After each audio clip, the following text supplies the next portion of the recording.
All righty. Hi, everybody. So I had technical difficulties last week, but then got super sick too. I mean, like a Mack truck hit me super sick. So whatever that thing is that's going around, try not to get it. It was not good.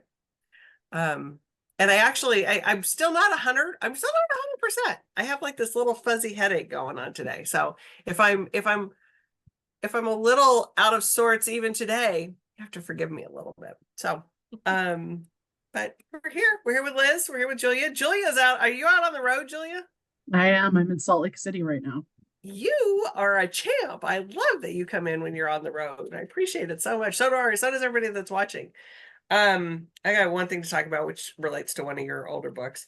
But while we're letting everybody get settled in, one of our good viewers, Robbie, who watches us faithfully every week, she says she's on a new venture, and I'm like the totally wrong person to answer this question for her. So Liz and Julia, I don't know if you have a good answer for her or not.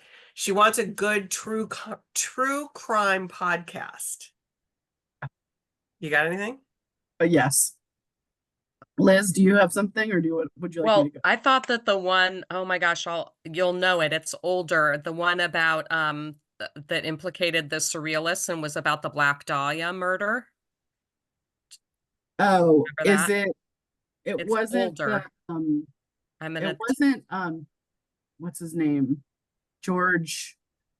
Yes. Bell? Yes, it was. That was incredible, but it's older. What's it called? George what? I'll tell you what it was called. It was called Root of Evil. Oh my God. Okay.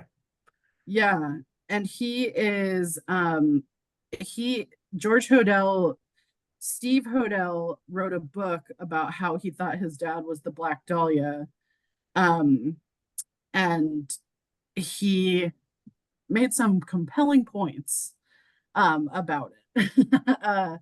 So that was a number of years ago he wrote that book.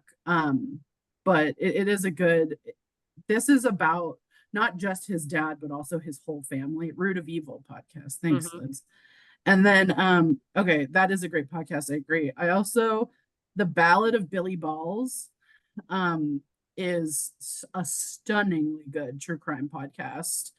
I listen to, if you like a loud gay and a loud lady from Queens as well. There's a podcast called True Crime Obsessed that they review true crime documentaries, but they're hysterical. They're so fun. My daughter and I listened to that on the way when we were driving from Tennessee. Oh my God, it was really good. Will you put it in the chat? Yeah, I would like to recommend the episodes about, first of all, a documentary called it's called Class Action Park. And second, any episode where she has to talk about the mob or Queens is guaranteed hysterically funny. I love it. Again, it's True Crime Obsessed. True Crime Obsessed. Okay.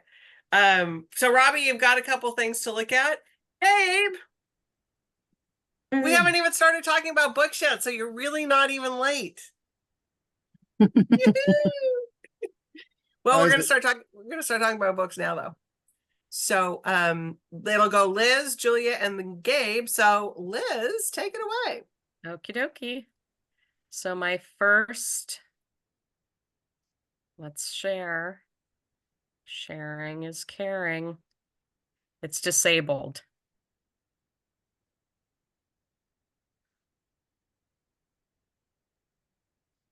Julia, you're muted. It should be ready for you now. Yep. How many years have we been doing this? Exactly. Julia, you're on mute. Okay. All right, sorry, Liz.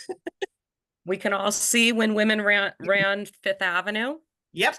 So this is if you have a hankering for a book that's from the same glittering eras as Capote's Swans, Mad Men, Marvelous Mrs. Maisel, this is the perfect fare about the golden age of American department stores. Goes on sale tomorrow, and I know that Warwick's will have some. So this profiles and tells the story with lots of drama of three visionary women who led Bonwit Teller, Lord and Taylor, and Bendel's, respectively. So the 20th century American department store was a palace of consumption. Tea rooms, fashion shows, wedding planning. It was a place where women, shopper and shop girl, could really stake out newfound independence. Whether it was in New York or Chicago, Main Street, USA, the men may have owned the buildings, but inside the women ruled. So in this atmosphere, three women rose to the top. In the 30s, it was Hortense Odlum of Bonwit Teller. She came to her husband's department store as a housewife, tasked with attracting more shoppers like herself, and wound up running the company. And then there was Dorothy Shaver of Lord and Taylor, who championed American designers during World War II, before which the U.S. fashions were almost exclusively Parisian copies. And she became the first businesswoman to earn $1 million salary. And then in the 60s, we had Geraldine Stutz of Henri Bendel, who reinvented the look of the modern department store. So this is really fun, really absorbing narrative nonfiction of this era. The reviews are great. According to the New York Times review, journalist Julie Satow, who wrote the book, nimbly brings to life the technicolor world of the department store and celebrates the savvy leaders who made Bonwit, Bendel's, and Lord and Taylor into retail meccas of their moment. So it's totally nostalgic, but also just perfect for the moment. I love it. It sounds so, this one sounds so good. And we did a while, I'm going to take off screen share. Oh, there you go. Mhm. We did an event with, oh God, I can't think of the name of the book off of Rose, I think. Oh, I'm going to mess it up. But also about like Estee Lauder and all the Elizabeth Arden and all of them during that time Oh, period. the cosmetics industry. The cosmetics industry during that, and the things that those women did inside of the department stores, like Estee Lauder would run around and like spray perfume around so that everybody would. I mean, it was a crazy time, but it was so fascinating. Really fun. Yeah, my friends are all clamoring to read this, asking me if I have copies and all of Yeah, that. sounds really, really good. No, absolutely. I mean, those women were awesome. They just like they did some pretty amazing things. So Yeah. It kind of reminds me too of that book that came out a few years ago called The Hotel Barbizon about the Yeah. right. Yeah. Was that yours, Kate? Yeah. No, I think that was, well, we did one like that. I think it might have been Fiona Davis. Yeah, it I'm was. thinking of historical fiction. Yeah. All right, Julia. Okay. Where did I put my, hang on, where did I put my my catalog? I lost it. Sorry. I got excited about something and then lost it. There we go. We were talking true crime. I know. Okay, so happy Pride, everyone. It's our first Pride Month meeting, and I also missed last week, and sorry about that. I was on an airplane. This first one, this came out last week. It's called A Place of Our Own: 6 Spaces That Shaped Queer Women's Culture by June Thomas.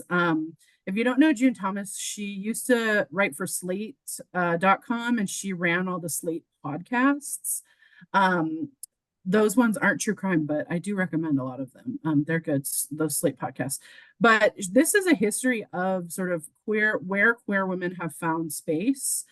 So each chapter is a different sort of place. So, the bar, the women's bookstore, the Back to the Land. She talks about the Back to the Land movement that was popular in the 70s. She talks about vacation spots. And my favorite chapter is about the women's bookstore. It is, in a lot of ways, that chapter particularly is a love letter to independent bookstores and independent bookselling, and also sort of a love letter to places that maybe didn't make it. There's some that did, and she talks about the ones. There's one in Chicago, Women and Children First. There's Cherished Books in Atlanta, in Decatur, Georgia, and there's one in Michigan that I'm just gonna blank on right now. But so that she talks about, but there's some that had closed too, and sort of the conclusion that she comes to is even though sometimes these spaces do close, they are important to us at the time, and they're important places. This one is maybe my favorite book of the season. I absolutely loved reading this book. I had such a good time. I was in Palm Springs, and I read it next to a pool, and I highly recommend this Pride Month that you read this book next to a pool and imagine all these cool spaces. So I love that. And Women and Children First has a place. In fact, I'm leaving for Chicago next Tuesday to go visit my daughter and her wife and the grandkids. And Women and Children First ran they had a contest. They were at, it was at an event, and they ran this like raffle thing. And my daughter's actually won for artificial insemination, won that at Women and Children First. And that's how I have my grandchildren. that's incredible. Right? I mean, so the spaces that they do create are just incredible, Yeah. you know, and the things that they do for queer women. I mean, it's just, it's awesome. So I told my daughter, I said, we're making a pilgrimage and we're going to the bookstore because it's in the city and the girls live in out in the suburbs, but they're great. It's a great That's story. incredible, Julie. Yeah. Wow. So cool. That's a great story. That's the anecdote of the century. I know. It was just like, that's how I have my grandchildren. So pretty cool. Yeah. It's pretty awesome. All right, Gabe. So I'm going to start off with the debut novel of a local author, Dana Oh. Elmendorf, Yay. who lives in Carlsbad. Actually, I think she's selling her Carlsbad house and then moving to Lake Arrowhead. Well, she's gonna be at our house, our house. She's gonna be at our store on Thursday, so she better not sell it before then. This book is an interesting book. It sort of comes off as a little bit of it's a very magic laden book, a very kind of a mystic book, but in its roots, it's a very much a Gothic novel set in Appalachia. And the characters that exist there and the traditions that exist. And then a couple of made up things, like there's a death talker, a woman who can actually talk the death out of somebody, which is a gift she has. And she has a cousin who also has a gift. She can see the future. And her cousin, Adair, is the girl who can see the future, dies in a car accident. But she saw something before that. And our protagonist, Weatherly, is also in tune with her cousin. So she thinks there's something amiss. So it's all about, it's not necessarily a mystery novel, but it is a novel that's got a suspense element running through it. Like I said, there's some magic, but it's very much of that rural type of magic from the backcountry. And there's a really very atmospheric read. So give this a shot. There's a lot going on here. Really good storytelling, interesting, strong female characters that drive the suspense, and an empowering book overall. But just a really fun twist on the Southern Gothic novel. Yeah, sounds really good. We're looking forward to having her on Thursday too. So that'll be super fun. So there we go. It'll be fun, yeah. Yep. I met her at and I saw your next book that's coming up, and I can't wait to talk about that one too. Met her at Winter Institute. Lovely. So wishing her all the best and looking forward to her event on Thursday at the store. So if you're in San Diego, come and see her. Okay, Liz, what do you have next for us? I have a lovely, really getting some traction here, book of short stories called Beautiful Days. So a debut collection. I discovered Zach Williams from his stories in the New Yorker. Most recently a story called Neighbors that's sort of haunting and scary, and is in this collection. and he's written for the Paris Review. He teaches at Stanford. He was a Wallace Stegner Fellow. His credentials are fantastic. His imagination is so amazing. These are stories that like made me laugh and then scared me. It's a whole range, grounded in reality, but also some I don't know, magical realism or a little bit of a supernatural feel. So here are some hooks from some of the stories. One, a couple awakens in a home in the woods to find themselves rapidly aging as their toddler remains unchanged. A work-worn employee navigates conspiracy theories and the threat of violence in an abandoned office. That actually really did make me laugh. A tour guide leads a troublesome group to an ancient structure, apparently non-human in origin, discovering along the way that the most mysterious creatures of all are right beside him. So throughout this book, Williams illustrates how quickly we come to the edges of our patience and endurance. It's definitely a book grounded also in contemporary anxieties. It's about the distances we must travel to protect our families, the fragility of even our deepest relationships. As his editor writes, Williams sees the perversity in the mundane, and with exquisite prose and lacerating wit, Beautiful Days holds a mirror to the many absurdities of being human and refuses to let us look away. So really, I love short stories, and this is a rare voice. I will just say that. I love the Percival Everett quote that's on the slide too. Yeah, it's really good. And short stories, we've talked about that here a couple times about short stories. And it's like, if you can read a magazine, why not read a short story versus a magazine article? You know? Oh, It's and just this goes like, down so easy because you just, Yeah. it's very visual. yeah. And it's not like you have to read it all in once, you know, dip in and dip out, read it between things. That's what, you know, there really is a really good place for some good short stories. Yeah, and there are no recurring characters in this. Yeah, so that's really good. Mhm. Seeing my ears flopping over, so I just had to like push it back in. All right, Julia. It's like I had to push my ear back in. All right, Julia, I rescue mean, me. you know, a problem we all have. So Well, it was obsessing me. I was I know, looking, I was like, sometimes oh, my Zoom ear's is our flopping up first there. mirror of the day. I know. Exactly. Oh, this Yeah, looks so good. I've got The Unwedding by Ali Condi. This is coming out tomorrow. It is Reese Witherspoon's pick for the month of June. So it's the book club pick. It, as you can see on the cover, it has maybe some Big Little Lies vibes to it, in that it takes place in Big Great Sur. cover. Isn't that a great cover?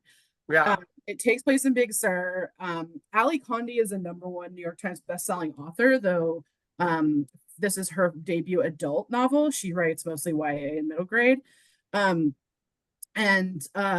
This is a great sort of, it's a mystery, it's a thriller.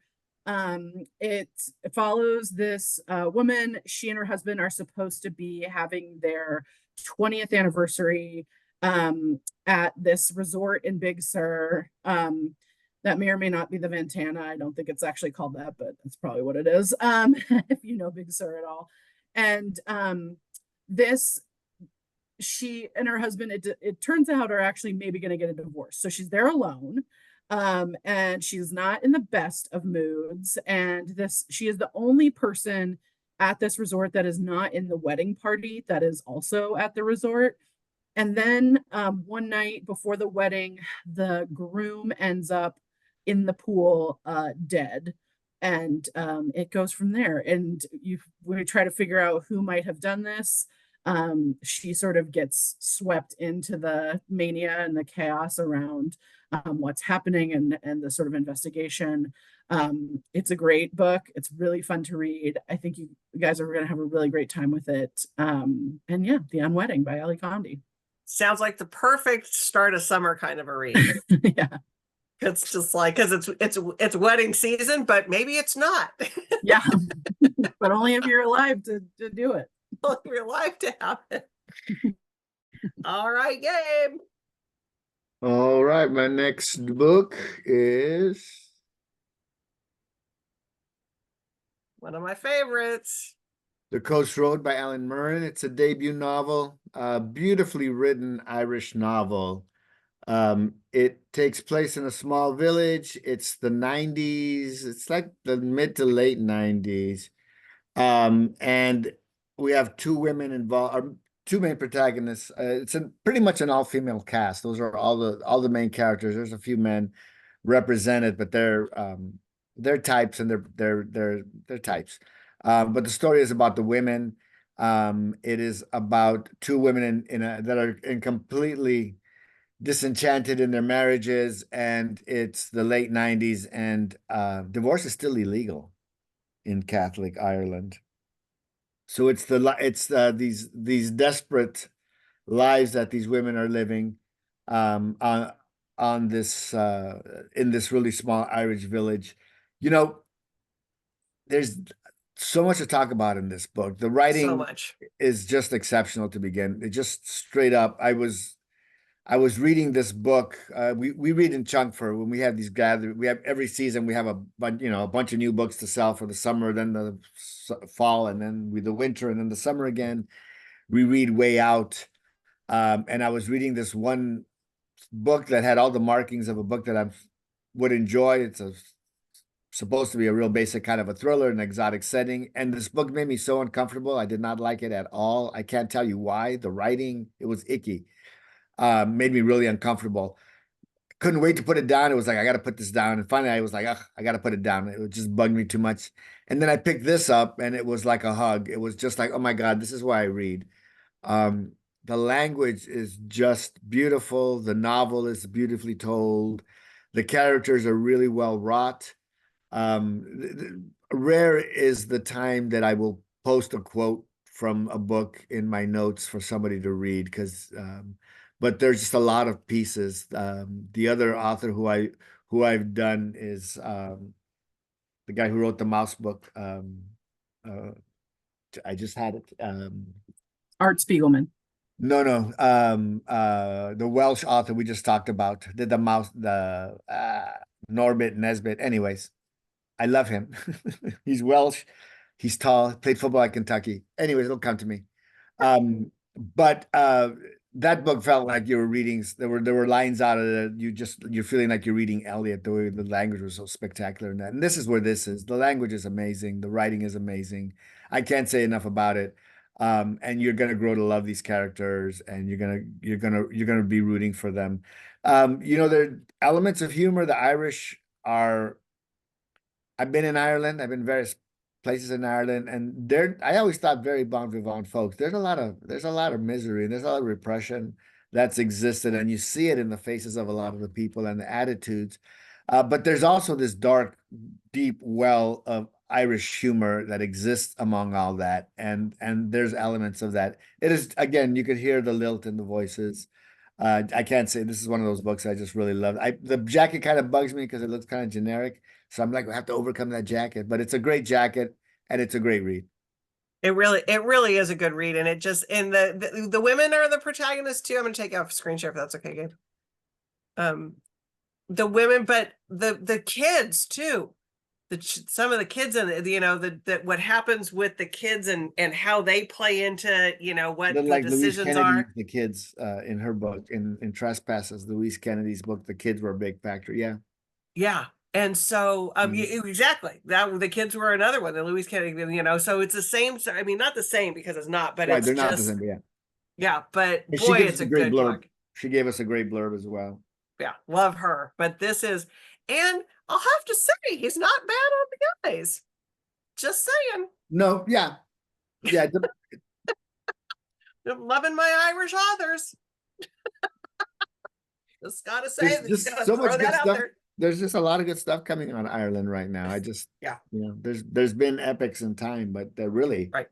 Recently they're just cranking it out, and it's just like you read one and you're like, shit, that's great. And Clark Keegan, outstanding. Louise, outstanding. Alan Murren, debut book. I can't wait to read the next one. Yeah. No, this is very good. It's very, very good. So I can't wait for everybody to read that. All right. Lightning round. Liz, take it away.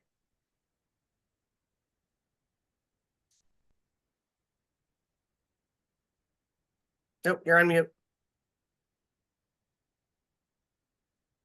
You're on mute, Liz.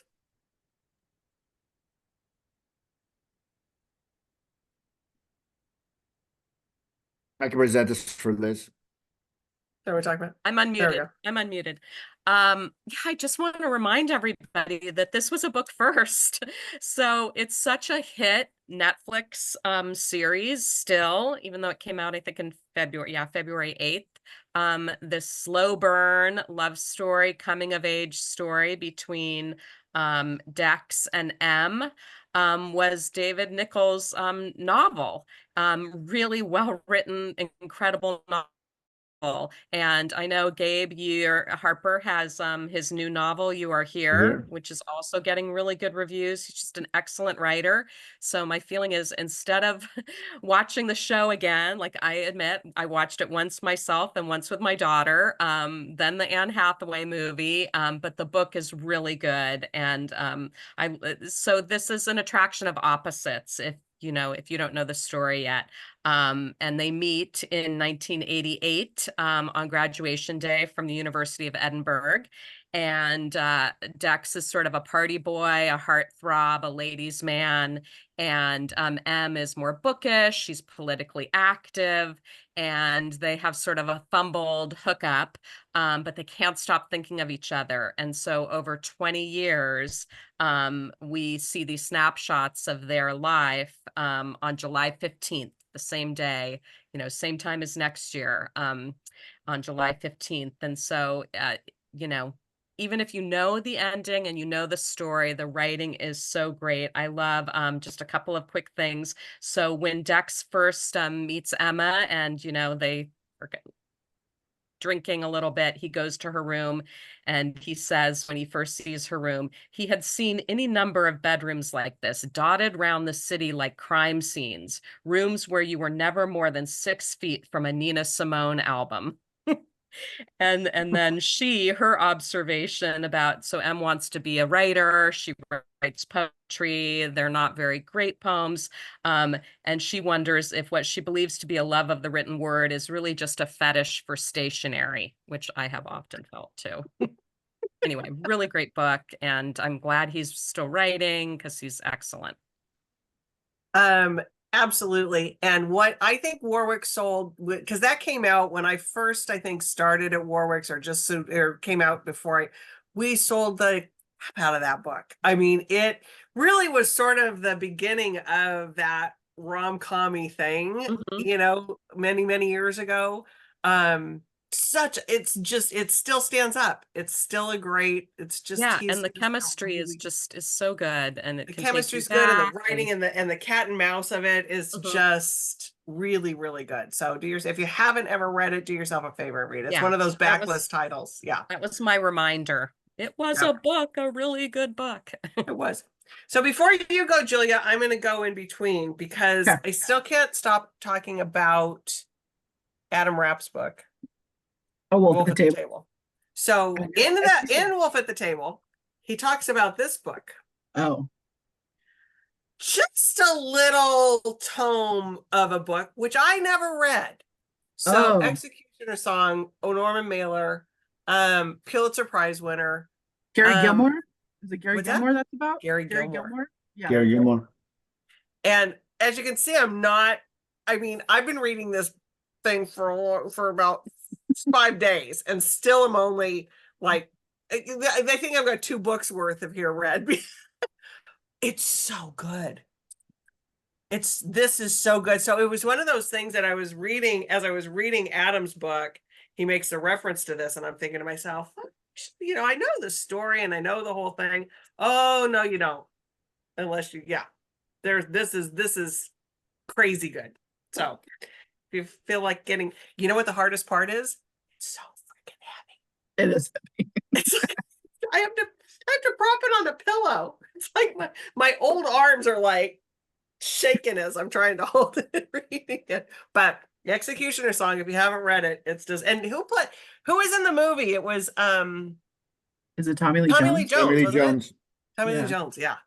So it makes me want to go find that, although probably Amazon or somebody probably owns a damn movie, so I'm not gonna be able to watch it, but whatever. But the book's better. Huh? Shockingly, the book's better. Well, for sure it is. And I mean, I mean, it gets into it's again the picture. Oh yeah, it's a good one. All right, sorry. So that's It's my okay. little interlude. My little Good. I interlude love there. it. I love it.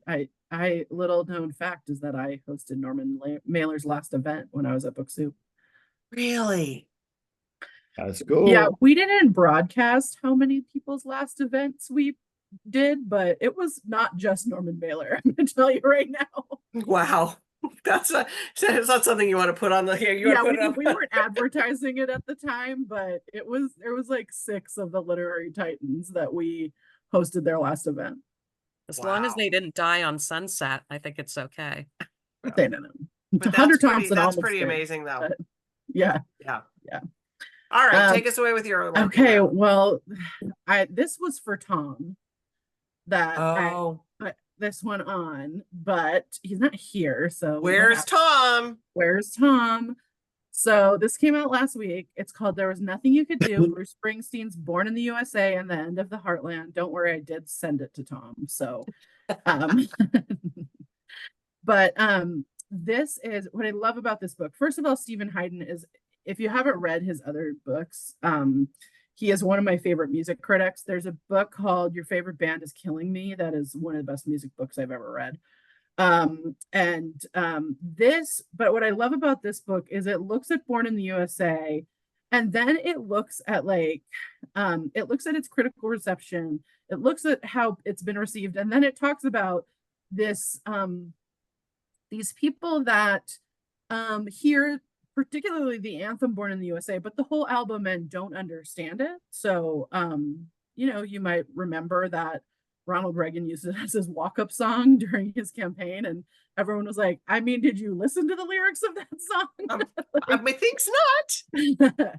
And so it really is about like sort of how Bruce Springsteen wrote this album, and in a lot of ways predicted in a lot of ways he wrote what was already happening, but sort of predicted what was going to happen, with such like astute sort of awareness of how labor movements and the sort of breaking down of labor movements and the breaking down of the middle class in America sort of was going to go. And he really is quite prescient in this album. It's a really fun book if you like to read about sort of music being broken down in these kinds of smart ways. I really liked it. Yeah. So I think that Stephen Hayden's There Was Nothing You Could Do. There you go. And Yeah. Tom missed it. Just digging up a galley for Tom today on the Stone Pony in New Jersey. Look at all of you guys working for Tom. You know, that's Love what it. it feels like. He's so charming. What's he He done makes for it me? hard to say no to.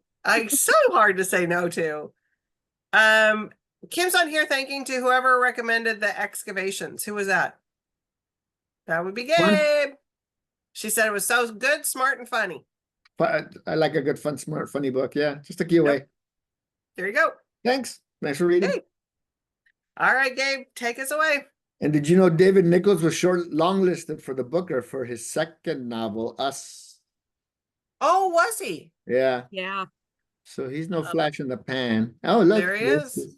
But I'm not talking about this book, so. I think Starter for 10. Yeah. I think Starter for 10 might have been his second book. I'm not sure. Wait, did he do that? He did Starter for 10. He did 10. Question of Attraction and The Understudy. Much. Yeah. All Hey, this is right. one of my favorite authors. You know, she takes you away. The Essex Serpent was like a book I'd never read before. I always think I've read everything under the sun, you know, at least 10 times. And Right. it's just a matter of sometimes you read a good one, but I'd never, every once in a while, there's something that's super commercial or that I've never read or something like this that just, I was kind of like, wow, this is, it just So sucked me in. Essex Serpent was so good. It just sucked me up. The characters took me away. It was a really magical place to be Yep. in. It was like its own. And that's what she does. She creates this world and you just sort of step into this world. And I think she did the same thing with Enlightenment. It is a genre bending novel. So historical fiction, and there's slight bits of magic in this. It is definitely otherworldly. And it's a book that we think, you look at this package and tell me you're not going to want to pick this up. and then when you open it up, you've got this great novel that is, I guess even this one was a little bit different than a lot of the same. So it's two characters who exist. The two protagonists are two people that are separated, Thomas and Grace. Thomas is actually like 3 decades separate the two in age, but they live in this small town in Essex called Ashley. And they are both very curious. It's a very close-knit Baptist community, and they are on the precipice of curiosity and leading into the sciences. So the two of them are very curious, and they start off as very enthusiastic church people, but their curiosity grows and grows, and they find themselves as kindred spirits, looking at the world in a certain way, in a more enlightened way. And then things kind of take a weird turn. Thomas becomes completely immersed in a missing scientist and what happened to him, and their courses deviate. He stays here, she moves to London, and over 20 years, we see their lives sort of come back, either on purpose or by accident, come back in. They weave themselves in and out of each other's lives through these 20 years. So she does a really interesting, the way it evolves is just really interestingly structured, I thought. So just a little bit different than the normal fare. So it's a book of ideas. It's a book that has a lot to talk about. If you want to just talk about a novel and the structuring and what an author is doing, you can do that. If you want to talk about the literary merits of this novel, you can do that. And there's also all the backstory and all the depth of the storytelling that's involved in here. So I think it's a great book club book. She is a unique storyteller, and this book I think is a lot like the Essex Serpent. So I'm glad we put this amazing jacket on it, and people are going to want to pick it up, and it's on sale tomorrow. All these books are on sale tomorrow. Yep. There's lots of love going on in the chat about this one. Kim loved the Essex Serpent, can't wait for Enlightenment, and Beth is saying what a beautiful cover it is. And our own Amanda says she capital LOVE Enlightenment. So lots of love for that one. I loved the Essex Serpent when that came out. That was rock solid. That was it took me by surprise how much I enjoyed that book. I'm going to be honest. It's like that's not something I thought I would ever kind of read. But okay, wait a minute, Gabe. I'm going to take your brain back a little bit. I don't know if you remember this, but I had heard about that book. I got an English copy because it was published in England first. Right. And I don't know if but I was just like, I ordered a copy from England and read an English version of it. I remember we talked about that. That's right. Yeah. And I was like, oh my God, you guys are getting this. This is it was really good. I don't know how I saw it. I don't know. I look at too many things. Yeah, exactly. We don't know where I heard it. I saw it. I don't know where, but I don't know what I'm looking at, why I'm looking at stuff. Anyways, some really, really good books this week, you guys. It's lots of good stuff for everybody. And I just picked up the Valerie Perrin Water for Flowers, which I'd never read, but we were talking about it last week. What a delight to read. I picked it up. I was on the road at Salt Lake City at King's English, and I was looking for something for the plane, and I need something, and I grabbed the Cathedrals of France book, and I was like, that's pretty, it looks really dry. And then I thought, you know what? We were talking about Valerie Perrin. I read it on the plane. I'm lining up for the next one because, which I think is the first book. But what a great little sentimental, but not icky sentimental. Correct. Memories, and you want to know what's going on with the daughter. There's just so much to talk about, but so much I just loved. I mean, I knocked it off pretty much on the plane ride. It was just kept turning the pages. I couldn't stop reading. It was such a wonderful little book. Such a wonderful book. And it was actually like, we read it for our book club. One of the best book club discussions we had in a long time was about that book. She's such a great character. Yeah. Such a good character, especially for women our age, but men too. Because there's lots of men in there. So anyways, that's the Fresh Water for Flowers. And my sister just read, her new one's got Sunday in the title. Yeah, I saw it in hardback. I saw it the other day. Yeah. And she said it was really good. 3 was okay. 3 was, we can be honest on here. 3 was okay. But Sunday I think is back to where she's at with it. So All right. Julia's on the road. She probably wants to get going. So Dinner time. dinner time. All right, everybody. Thank you all for coming in and watching again. And we'll see you next week. Thank Thanks. you. Bye-bye. Bye-bye.